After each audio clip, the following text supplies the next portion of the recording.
नमस्कार दोस्तों, मैं advocate Vishnudhari Singh legal channel में आप सभी दर्शकों का स्वागत करता हूं। दोस्तों, जैसा कि आप जानते हैं, प्रत्येक रविवार को मेरा क्वेश्चन आंसर सीरीज होता है। दोस्तों, इसमें मैंने आपके सारे प्रश्नों का उत्तर करीब करीब दे दिया जो आपने कमेंट बॉक्स में लिखा था। कुछ जो इम्पोर्टेंट प्रश्न थे, चुनिंदा प्रश्न थे, उन्हीं प्रश्नों का उत्तर मैं वीडियो के माध्यम से आपको देना उचित समझा। तो दोस्तों, आइए अब बिना समय गंवाए अपने टॉपिक पर चलते हैं, आज का क्वेश्चन आंसर सीरीज पे।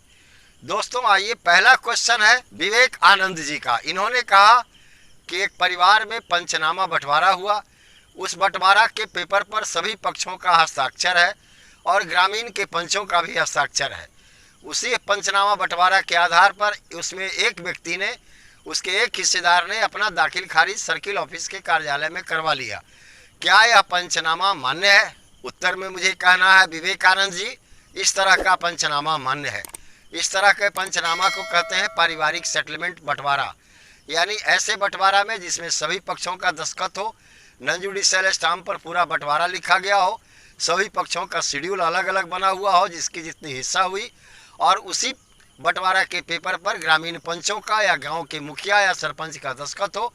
वैसी परिस्थिति में वह बंटवारा सिविल कोर्ट में भी मान्य होता है। अगला प्रश्न है अमित कुमार जी का। इन्होंने अपने प्रश्न में कहा कि मेरा एक 82 डिसमिल का प्लॉट है जिसका प्लॉट नंबर 303 है। उसमें एक दूसरे व्यक्ति ने 52 डिसमिल का जाली फरेबी केवाला दिखा करके हमारे जमीन पर कब्जा कर लिया। क्या उस जमीन को हम पुनः प्राप्त कर सकते हैं? उत्तर में मुझे कहना है अमित कुमार जी, जाली फरेबी केवाला के आधार पर अगर आपकी जमीन पर कोई कब्जा कर लिया है तब आप उसके लिए सिविल कोर्ट में जाएं। सेक्शन 5 स्पेसिफिक रिलीफ एक्ट और सेक्शन 31 स्पेसिफिक रिलीफ एक्ट के अंदर में आप वहां मुकदमा दायर करें। न्यायालय सभी पक्षों को देखने के बाद, सभी पक्षों के गवाह, उनके बयान और उनके दस्तावेज को देखने के बाद अगर उस खरीदार का जाली केवाला साबित हुआ, वैसी परिस्थिति में न्यायालय उस केवाला को कैंसिल कर देंगे और आपका अपना जमीन जो है आपको वापस दे दिया जाएगा। इसके लिए शर्त है आपको सिविल कोर्ट में जाना होगा, क्योंकि कोई भी रजिस्टर्ड सेल डीड जो होता है, जिसे आप केवाला कहते हैं, बिना सिविल कोर्ट के कहीं दूसरे जगह खारिज नहीं कराया जा सकता। हाँ, अगर केवाला के 30-35 दिन के अंदर अगर आप रजिस्ट्रार के यहाँ जाते हैं तो जाली फरेबी केवाला के आधार पर रजिस्ट्रार महोदय भी उस दस्तावेज को खारिज कर सकते हैं। अगला प्रश्न है गोविंद कुमार जी का। इन्होंने अपने प्रश्न में कहा कि मेरे चाची जी से कोई एक व्यक्ति ने 2020 में दबाव डालकर या जाल फरेबी करके उनसे उनका हिस्से का जमीन लिखवा लिया। मुझे मालूम अब हुआ है और काफी प्रयास के बाद उसने मात्र 4 लाख रुपया दिया, जबकि उस जमीन की कीमत 60 लाख रुपए थी। क्या वह रजिस्ट्री कैंसिल हो सकती है? उत्तर में मुझे कहना है गोविंद कुमार जी, जो रजिस्ट्री पर वैल्यूएशन लिखा हो, यानी संपत्ति का जो कीमत लिखा हो, वही कीमत बेचने वाले को मिलता है, यानी जमीन के जो विक्रेता होते हैं उनको वही कीमत मिलता है। आप देख लेंगे कि आपके रजिस्टर्ड सेल डीड पर उस संपत्ति का कीमत कितना लिखा है। अगर उसकी कीमत 60 लाख रुपया है लिखी हुई, आपको सिर्फ 4 लाख रुपया मिला है, तब इसके लिए आप सिविल कोर्ट में जाकर मनी रिकवरी सूट फाइल करेंगे। मनी रिकवरी सूट फाइल करने के बाद, सारे तथ्यों पर गौर फरमाने के बाद, अगर आपका सही पैसा उसके यहाँ बकाया निकला तो जज साहब उसे आपको पैसा भुगतान करने का आदेश दे देंगे। उसके बाद पूरा पैसा आपको वापस मिल जाएगा। अगर स्टाम्प ड्यूटी कम के चलते उन्होंने कम वैल्यूएशन लिखवाया है, वैसी परिस्थिति में न्यायाधीश महोदय उस केवाला को खारिज भी कर सकते हैं, कैंसिल भी कर सकते हैं। कम स्टाम्प ड्यूटी देने वाला केवाला अधिकांशतः खारिज कर दिया जाता है। अगला प्रश्न है मोहम्मद नौशाद आलम जी का।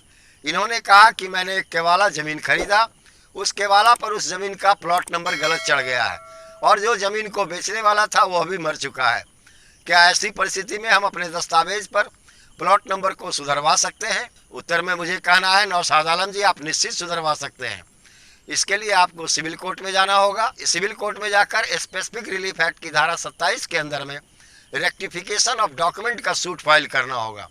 उसके लिए आपको उस व्यक्ति को पार्टी बनाना तो जरूरी है जिस व्यक्ति ने आपको केवाला किया, लेकिन अगर वो स्वर्गवास कर चुका है और नावल्द है, वैसी परिस्थिति में आप रजिस्ट्रार को भी प्रतिवादी बनाते हुए अपने केस में आप अपने डॉक्यूमेंट को, जिस दस्तावेज के आधार पर आपने उस व्यक्ति से जमीन खरीदा था, यानी खतियान होगा, उसका रजिस्टर्ड सेल डीड होगा, उस पर सही प्लॉट नंबर लिखा होगा। अगर उस दस्तावेज को आप न्यायालय में प्रस्तुत करके एग्जिबिट करा देते हैं, न्यायाधीश महोदय विक्रेता के उस दस्तावेज को देखेंगे और जो उस पर प्लॉट नंबर होगा उसे आपके केवाला पर चढ़ाने का वो आदेश दे देंगे।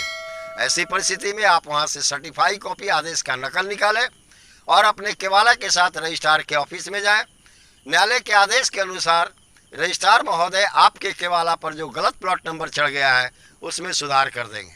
अगला प्रश्न है गौरव शर्मा जी का। इन्होंने अपने प्रश्न में कहा कि कोई एक व्यक्ति ग्राम पंचायत की जमीन को एग्रीमेंट के माध्यम से किसी दूसरे व्यक्ति को बेच दिया, लेकिन खरीदार को बाद में पता चला कि यह पंचायत की जमीन है।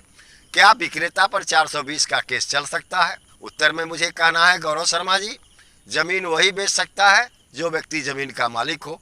पंचायत का जमीन है, उसका मालिक पंचायत है, उसकी अथॉरिटी पंचायत के पास है, उसकी अथॉरिटी उस व्यक्ति के पास नहीं है जिसने उस जमीन को बेच दिया।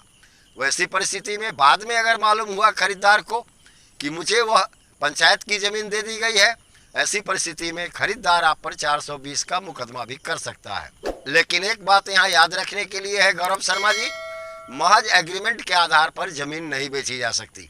अगर सिर्फ एग्रीमेंट के आधार पर आप लोगों ने जमीन बेची है या जिस व्यक्ति ने जमीन बेचा है वह विक्रय नहीं कहलाया, ऐसी परिस्थिति में जब विक्रय ही नहीं हुआ तो 420 का केस नहीं चल सकता। एक है हमारे साथी.com साहब, उन्होंने अपने प्रश्न में कहा कि अगर दाखिल खारिज होने के बाद भी जमीन के विक्रेता को क्रेता के द्वारा पैसा नहीं मिला, जबकि चेक बैनामा पर लिखा हुआ था, लेकिन वह चेक आज तक क्लियर नहीं हुआ, क्या ऐसी परिस्थिति में रजिस्ट्री कैंसिल हो सकती है? साथी.com साहब, जनरली पैसे के आधार पर रजिस्ट्री कैंसिल नहीं होती, लेकिन अगर जमीन के क्रेता का, जिसने जमीन खरीदा, उसका इरादा पैसा देने का नहीं था, तब निश्चित तौर पर रजिस्ट्री को कैंसिल कर दिया जाएगा।